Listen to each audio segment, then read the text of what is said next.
$2 po ng bansang Singapore. Yan po ang topic na pag-uusapan natin. Pagkatapos lang po ng aking maiksing intro.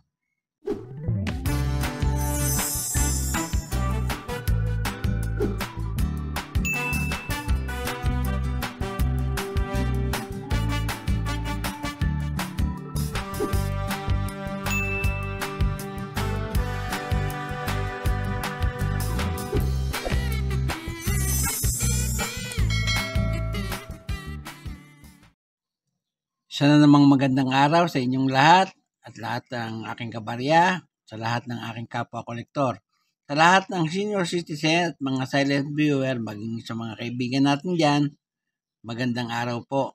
Ngayong araw ay mayroon tayong banknote dito sa ating harapan, ang $2 ng bansang Singapore. Pag-usapan po natin.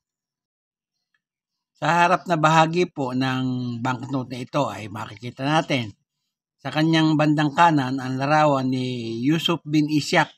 Siya po ang unang presidente ng Singapore. Yan po. Tapos po dito sa may bintana makikita natin ang coat of arms ng bansang Singapore. Transparent nga lang po dahil yan ay safety picture. Sapagkat itong banknote na ito ay polymer. Yan. Kung mapapansin ninyo, kulay ubi siya. Tapos, nasa gitna yung kanyang denomination na $2.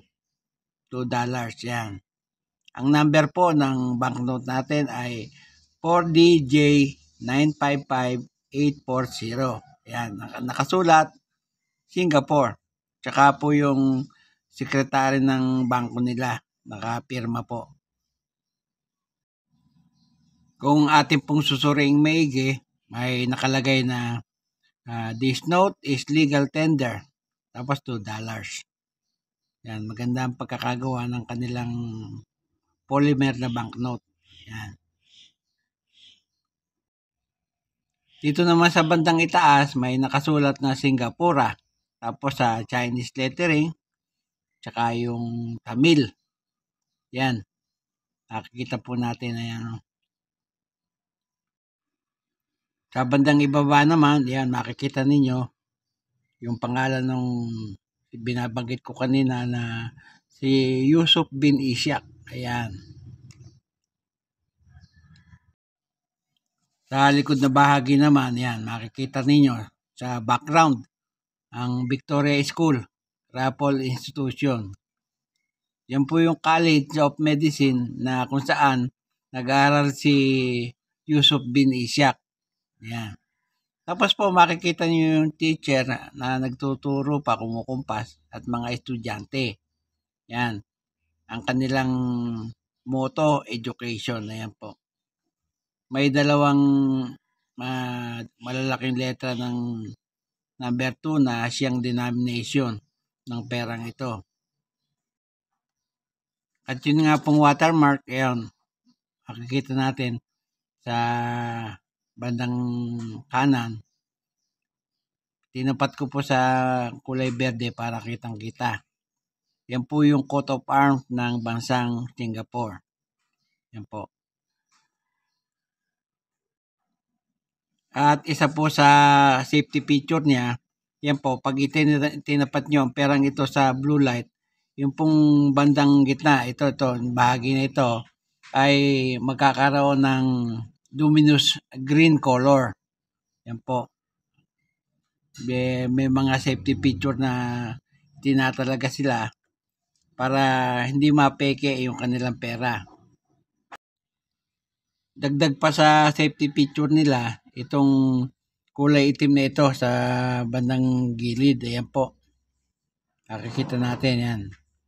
Parang notebook o libro siya. Pero isa po sa safety feature yan. Ito nga pong banknote ito ay galing sa Singapore. Ang nag-issue po ay ang kanilang Monetary Authority of Singapore.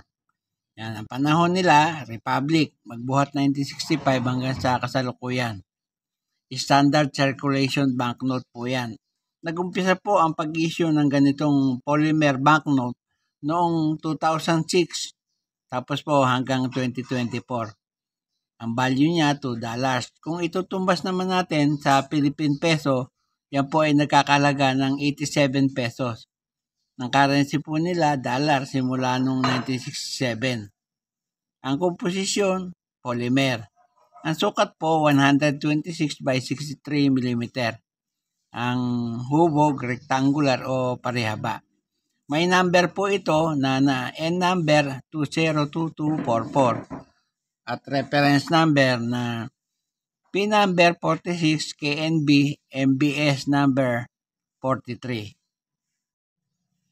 Dito po sa Numista may mga presyo na pong nakasulat pero ang babanggitin ko na lamang po ay yung sa kanyang presyo na 2006.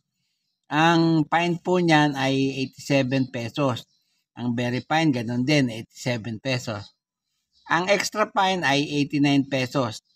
Ang almost uncirculated, 110 pesos. Kaya po itong ating banknote ay nabibilang sa almost uncirculated. Yan. At ang uncirculated ay 140 pesos. Dito naman po sa eBay, pag titignan natin ang presyo noong 2015 na banknote, 3.31 o $3.31. US dollar po yan. Yun naman pong 2022, pati 2006 nabibilang yung ating banknote.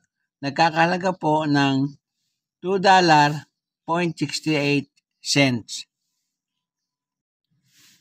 Dito po sa Pilipinas, nagkaroon na po ng auction yan. Auction number 149 lot 3,813. Doon po sa cut auction noong February 8, 2025.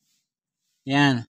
Ang version po niyan ay ND 2016 TSP number 46. Nakakita po sila ng isang solid star. Ang grade po ay uncirculated. Kaya po ito ay nabili ng 573 pesos and 22 centavos. O kaya po naman ay 9 euro. Yan po ang pagkakabili sa banknote na yan.